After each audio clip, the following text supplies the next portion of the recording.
네, 반갑습니다. 10강 강의 시작하겠습니다. 지난번 9강에서 다니엘서 4장에 느부갓네살의 어떤 변화된 모습을 우리가 보았는데요.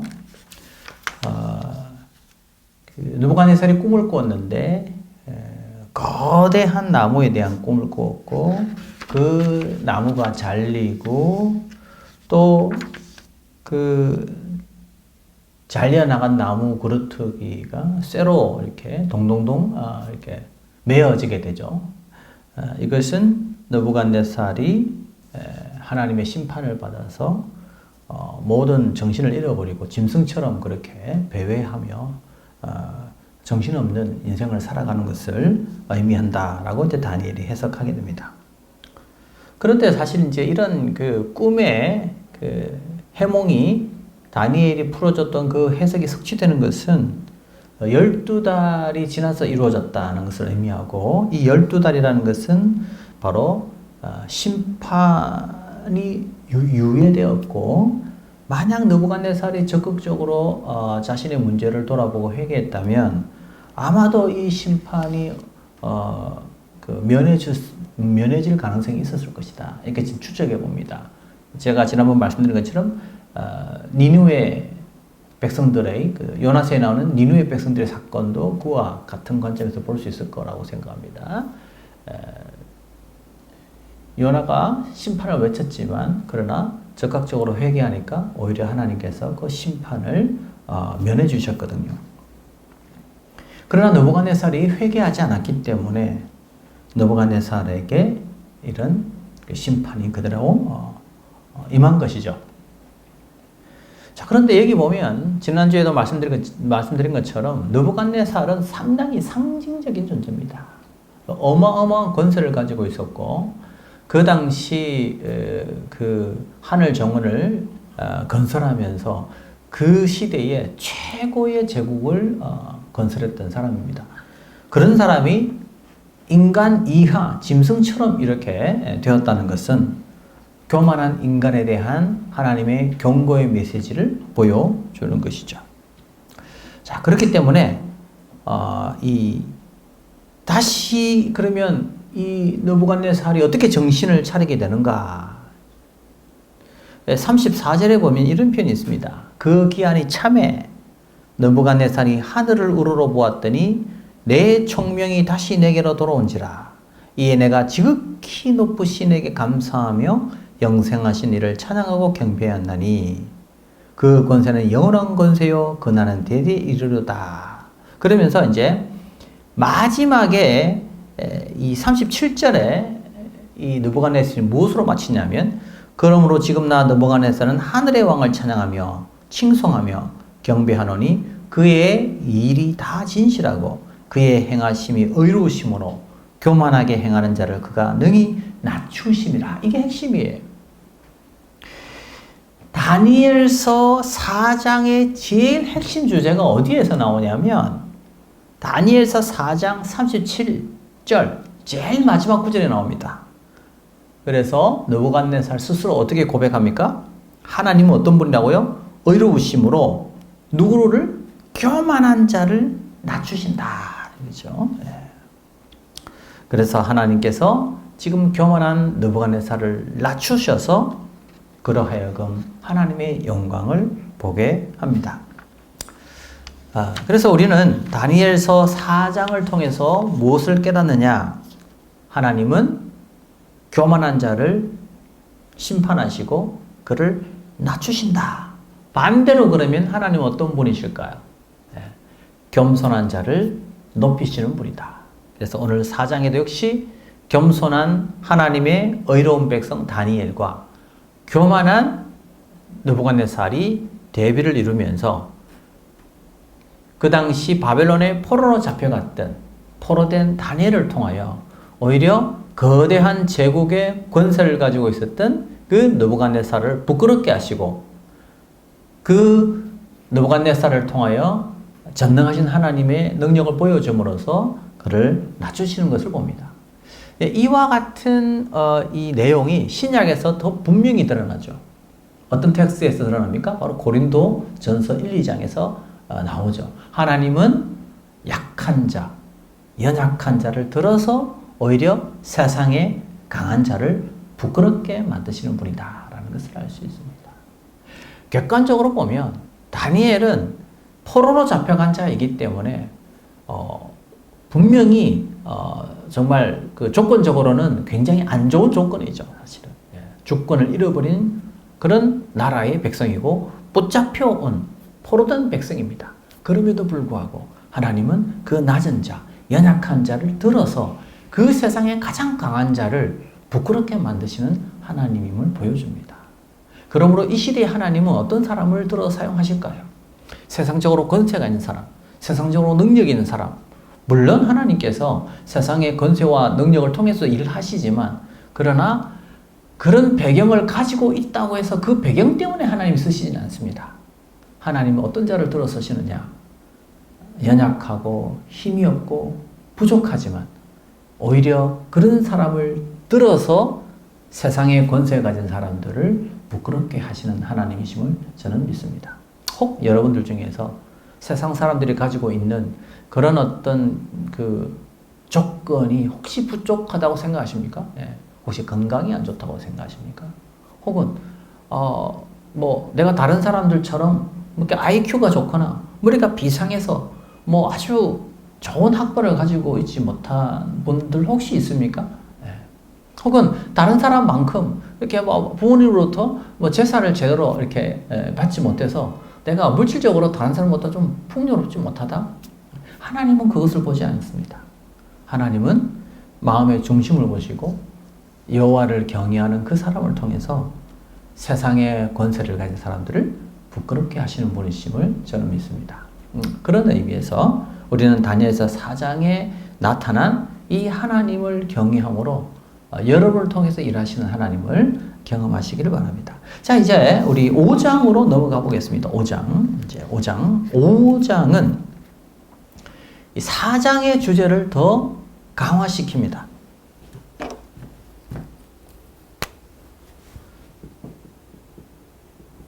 4장의 주제가 뭐냐면 교만한 자를 낮추신다, 그죠? 교만한 자를 낮추시는 하나님에 초점을 두고 있다면 5장은 이 주제를 훨씬 더 강화시키고 있다. 강화시키고 있다.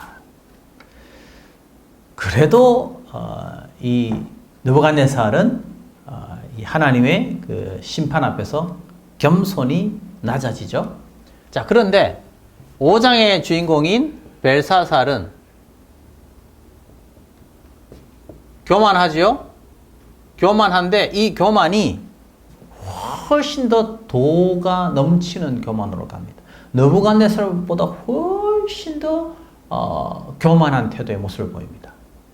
어찌 보면 이제 교만의 극치를 보여준다 이렇게 볼 수 있어요. 그래서 더 강팍하고 더 마음이 완고하기 때문에 결국 벨사살에게 주어지는 심판은 굉장히 즉각적입니다. 즉각적이고 또 그의 심판은 느부갓네살보다 훨씬 더 무거운 심판이 주어집니다. 즉각적으로 하나님께서 벨사살을 데려가시죠. 자, 그러면 이제 그 5장의 이 그 주제는 바로 이 4장의 주제와 연결된다 이렇게 보시면 되겠습니다. 자, 그러면 이제 본문으로 바로 들어가도록 하겠습니다. 다니엘서 5장 1절에서 4절을 한번 보겠습니다. 우리 본문을 보면 다니엘서 5장에 보면 다니엘서 5장의 이제 주인공이 그 이제 핵심 인물이 바로 벨사살이라는 것을 알 수가 있는데 지난번에 제가 한번 정리해 보겠습니다. 벨사살이라는 인물은 나보니더스의 아들이다라는 걸 제가 말씀드렸습니다. 우리 그 다니엘서 서론할 때 제가 이 부분을 많이 강조했어요. 벨사살은 나보니더스의 아들이다.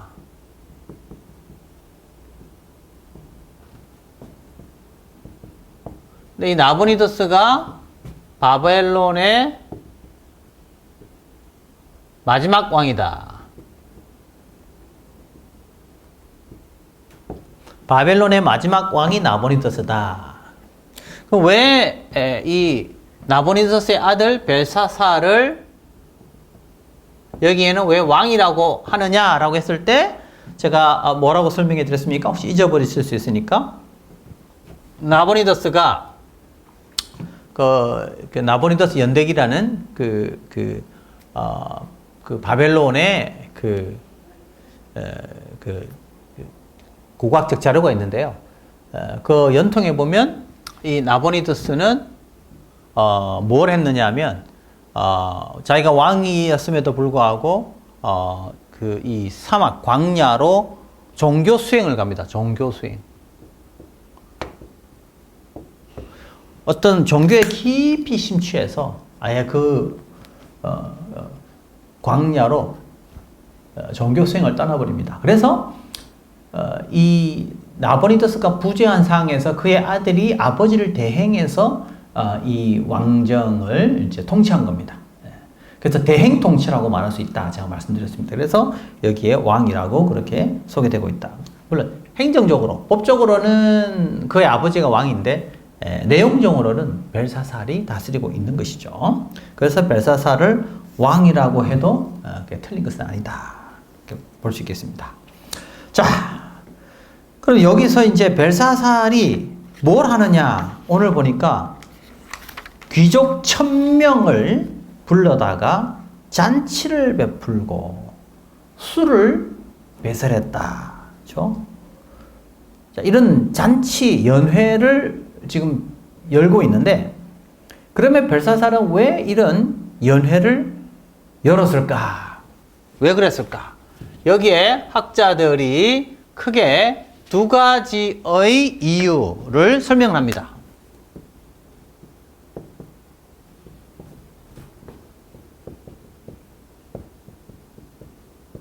왜 연회를 베풀었을까? 첫 번째 해석은 백성들의 사기를 진작시키기 위해서다. 이런 표현을 이렇게 봅니다.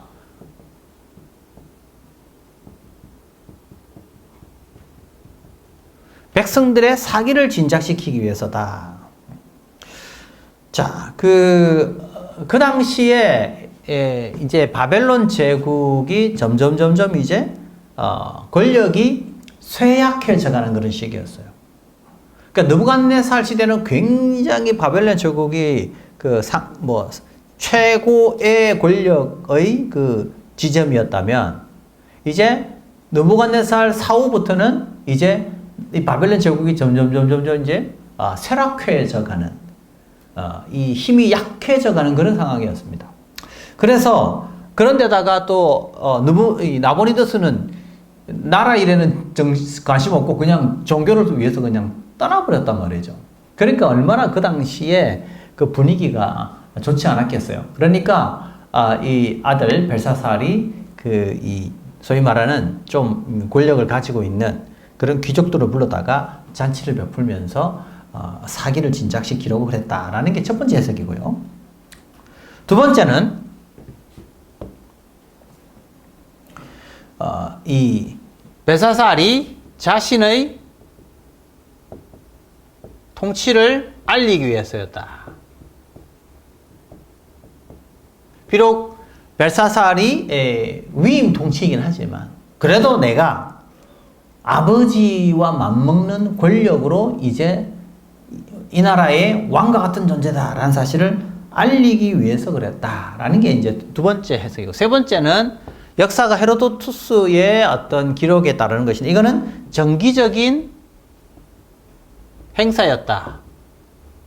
이게 뭐 특별한 이유가 있어서 그런 것이 아니고 정기적인 행사로서 했던 것이다. 이렇게 이제 세 가지 해석이 나옵니다. 이 세 가지 해석 중에 어떤 것이 맞는지 그거는 뭐 알 수가 없겠으나 헤로도투스의 말에 의하면 정기적인 행사였다라고 볼 수 있겠죠. 그러나 저는 개인적으로 앞에 있는 첫 번째, 두 번째의 의도가 여기에 깔려 있었을 것이다 라는 것에 있어서 저는 이 첫 번째, 두 번째 해석에 상당히 저는 설명에 저는 설득이 됩니다. 그래서 저는 개인적으로 백성들의 사기를 진작시킬 뿐만 아니라 또 이 벨사살 왕이 자기의 어떤 위임 통치를 모든 사람들에게 공포함으로써 나는 왕과 동일한 권위를 가진 존재다라는 사실을 알리기 위해서 아마 이 연회를 베풀었을 가능성이 있다. 그죠? 자, 근데 오늘 본문에는 이 연회를 베푼 이유도 이유지만 여기서 느부갓네살이 어떤 행동을 취하고 있는가가 핵심이에요. 자, 앞에서 느부갓네살이 등장하죠. 그럼 느부갓네살의 문제는 무엇이었습니까? 느부갓네살은 아주 그냥 막강한 권력을 가지고 있었죠. 막강한 권력. 근데 이 막강한 권력을 가지고 어떻게 해버렸습니까? 예, 약자를 착취했다. 약자의 권리를 착취했다. 그렇죠? 막강한 권력을 가지고 있었지만 그는 약자의 권리를 착취하여서 불의를 행했다. 이게 이제 느부갓네살의 가장 심각한 문제예요. 4장에 등장하는. 그러니까 권력을 많이 가지면 가질수록 그 권력을 유지하기 위하여 힘없는 사람들의 그 권리를 착취했다라는 것이죠. 예. 그래서 지난번 보여드렸던 그 느부갓네살이 건설했던 그 당시의 그 제국, 그 거대한 그 바벨론의 성, 그 다음에 하늘 정원 이런 거 보면 얼마나 많은 사람들이 그 성을 건축하기 위하여 또 그 하늘 정원을 건축하기 위하여 동원되었는지를 우리가 추측해 볼 수 있습니다. 그렇기 때문에 그런 거대한 자기 권력을 나타내주는 성과 하늘 정원을 건설할 때 얼마나 많은 사람들이 특히 힘없고 연약한 사람들의 그 노동력이 착취되었을까 하는 것도 우리가 알 수가 있을 것 같고요. 자, 그런데 이 느부갓네살과 벨사살을 비교해 볼 때 이 벨사살의 악행이 느부갓네살보다 훨씬 더 크다 이거죠. 그러면 벨사살이 느부갓네살보다 더 악한 죄를 범한 것은 어디에서 알 수 있느냐? 그게 바로 2절에 나타납니다. 2절. 그럼 벨사살의 죄는 뭐냐? 벨사살의 죄들은 바로 신성모독입니다. 즉, 여기서 말하는 신성은 여호와 하나님.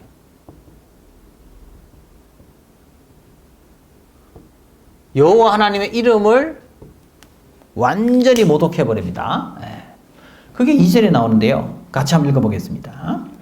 벨사살이 술을 마실 때에 명하여 그의 부친 느부갓네살이 예루살렘 성전에서 탈취하여 온 금, 은 그릇을 가져오라고 명하였으니 이는 왕과 귀족들과 왕후들과 후궁들이 다 그것으로 마시려 함이더라. 자, 여기서 제가 지난번 그 서론 때 말씀드린 것처럼 그의 부친 느부갓네살 했을 때 이 부친이란 말은 조상, 선조라는 뜻이지 문자적으로 친아버지를 뜻하는 것이 아니다라는 걸 제가 말씀드렸습니다. 더 정확하게 말하면 사실은 외조부에 해당하는 거죠. 외조부. 그래서 느부갓네살과 이 딸이 있는데 느부갓네살의 딸과 이 나보니더스가 결혼을 하고 느부갓네살의 딸과 나보니더스에서 나온 자식이 바로 벨사살이었다라는 걸 제가 설명해 드렸습니다. 그래서 이제 좀 더 정확하게 말하면 이제 외조부에 해당하는 거죠. 자, 그런데 이 느부갓네살이 예루살렘 성전에서 가져왔던 그 성전의 그죠? 기구가 있어요. 성전 기구들. 그걸 가져와서 마시려 했다는 거예요. 술잔으로 마시려 했다는 거죠. 자, 그럼 여기서 여러분에게 뭘 의미할까? 이거는 의도적이었을까요? 의도적이지 아니었? 이거 의도적으로 그렇게 한 거죠. 의도적으로 예루살렘 성전에 있던 그 기구를 가져와서 마시려 했다는 거죠. 이건 의도적으로 예루살렘 성전이라고 했대. 이 성전은 여호와를 믿는 이스라엘 백성들에게 중심의 단체, 그죠? 신앙의 구심점이죠. 그죠? 구심점이죠. 그런데 이 성전에 있는 기구를 가져와서 술잔으로 사용했다? 이건 의도적으로 이스라엘, 이 성전의 중심이 되시는 여호와의 이름을 철저하게 무시하고 부정하고 짓밟는 행위였다. 이렇게 보십니다. 자, 여기서 우리가 뭘 좀 중요하게 생각해야 됩니까? 바로 벨사살은 특별히 유대인들이 믿는 하나님에 대하여 적대적인 태도를 가지고 있었다라는 것을 알 수가 있습니다. 자, 그러면서 이제 뭘 합니까? 그 의도가 나오죠. 4절에. 왜 그러면 이렇게 술잔을 기울입니까? 4절에 나옵니다. 4절에. 4절에 보니까 어떻게 하죠? 그들이 술을 마시고는 그 구리 쇠나무 돌로 만든 신들을 찬양. 자, 그래서 그들이 이렇게 신성 모독을 하는 것은 오히려 그들의 신들을 찬양하기 위해서다.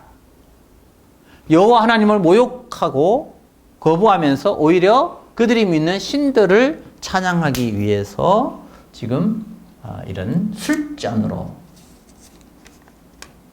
성전의 기구로 술잔을 삼아서 하나님을 모독하고 그들의 신을 높인 것입니다. 자, 그러면 이런 벨사살이 이런 행동을 취하고 있는 것은 결국 뭘 의미하느냐?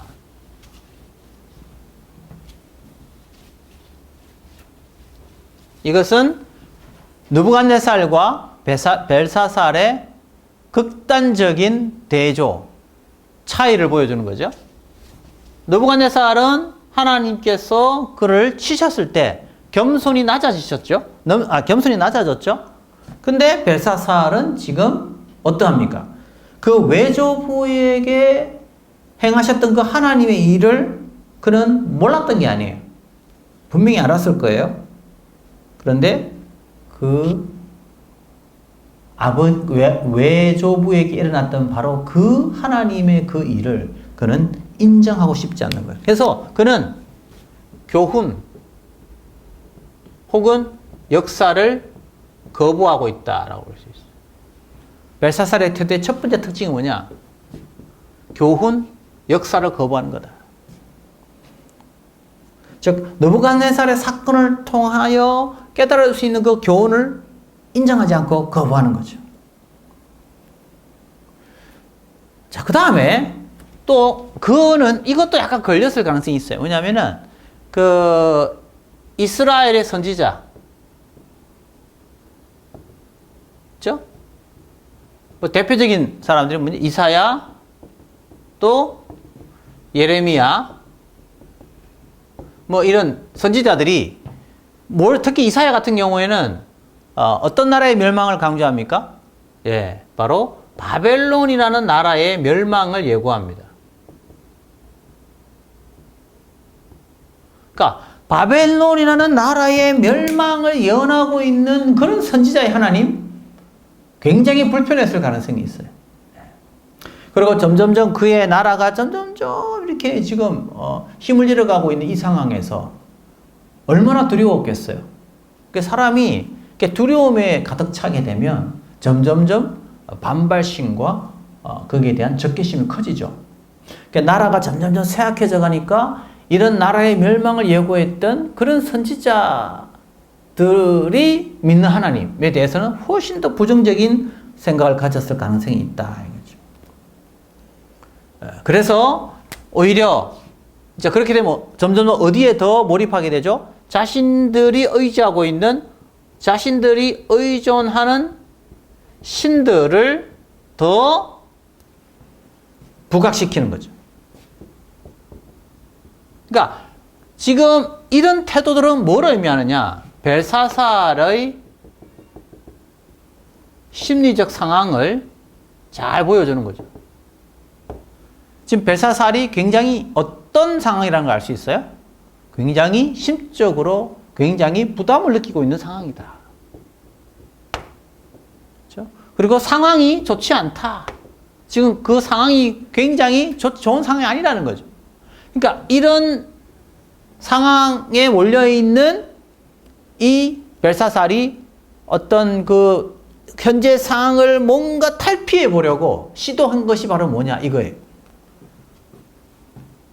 바로 이 이스라엘 백성들이 믿는 그 여호와의 신을 철저하게 배격시키고 또 망신 줘서 그들이 믿고 있는 신들을 더 부각시켜서 이러한 현실을, 이러한 어려움으로부터 탈피하려고 했던 그런 벨사살의 전략이 오늘 본문에 나타나고 있다. 이렇게 볼 수 있습니다.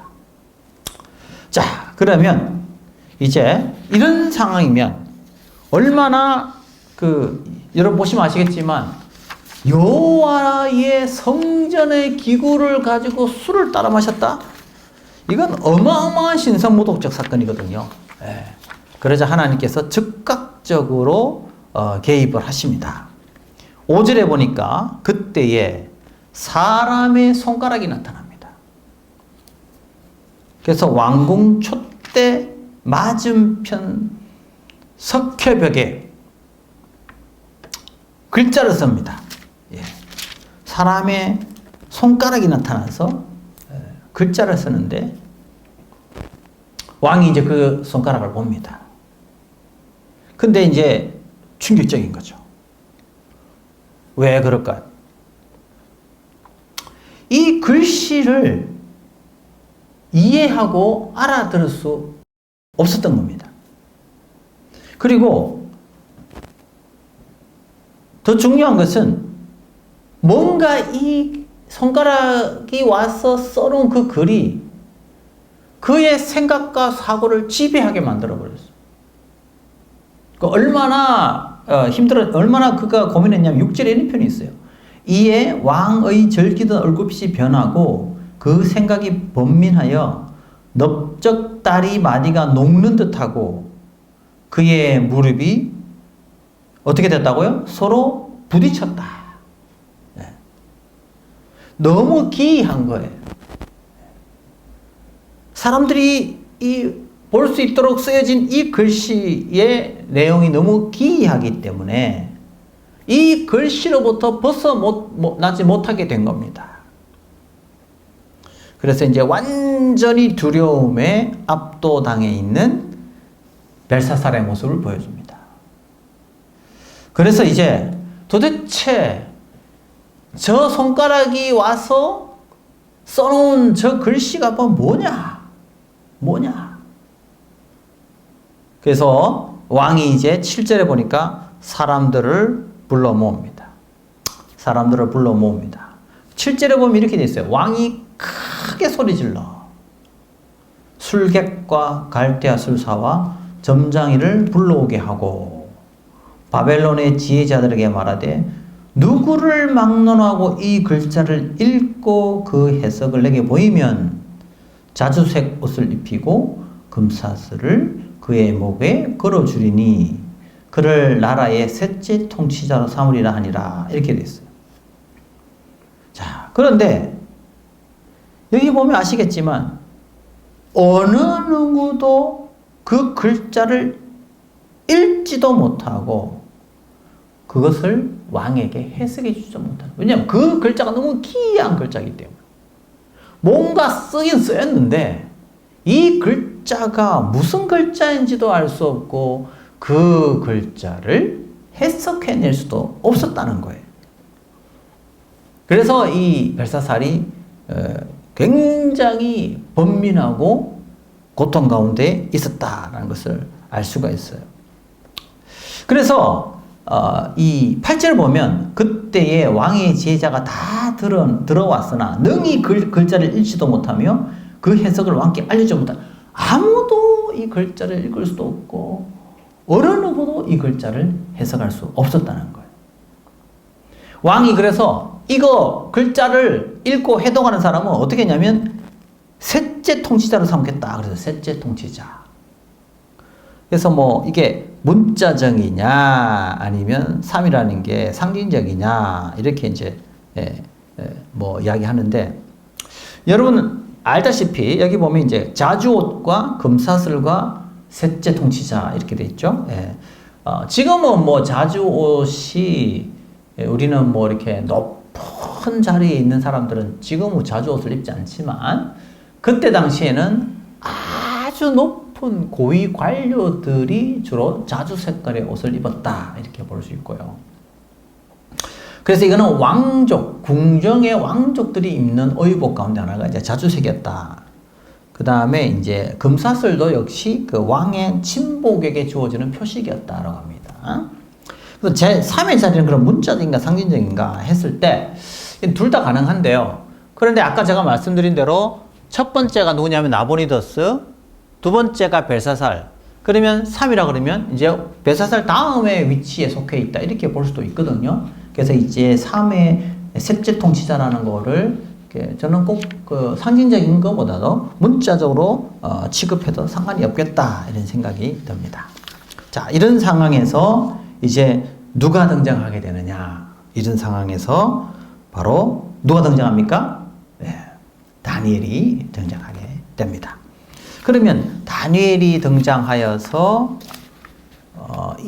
느부갓네살에게 벨사살에게 등장했던 이 손가락의 의미가 어떻게 해석되는지 또 이 다니엘을 통하여 어떤 벨사살의 문제가 드러나게 되는지 또 벨사살을 통하여 하나님은 어떤 식으로 벨사살을 심판하게 되는지 우리 다음 강좌에서 살펴보도록 하겠습니다.